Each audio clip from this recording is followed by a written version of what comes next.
मी अरुण घोडके. शिवचिंतन. छत्रपती शिवाजी महाराज हे एक आदर्श राज्यकर्ते होते.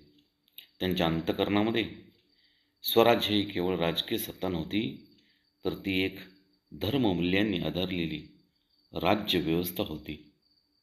ती व्यवस्था ही प्रजेचे कल्याण, धर्म संरक्षण, न्याय आणि स्वाभिमान यांचा संगम होती. तोच स्वराज्य धर्म होय. तत्कालीन कालखंडामध्ये परकीय सत्ताधीशांच्याकडून अन्याय, जुलूम आणि लूट होत असे. अशा परिस्थितीत शिवरायांनी हिंदवी स्वराज्य ही संकल्पना मांडली. त्या संकल्पनेत धर्म, न्याय, स्वाभिमान आणि लोककल्याण या मूल्यांना अत्यंत महत्त्व होते. शिवराय हे सर्व संतांचा सन्मान करीत असत. स्वराज्य कार्याला आशीर्वाद घेत असत.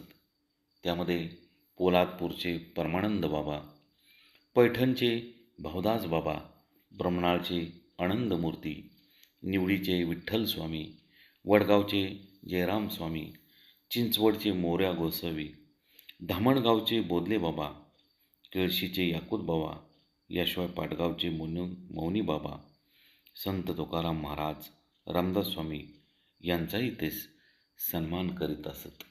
बहुत काय बोलणे. राम कृष्ण हरी.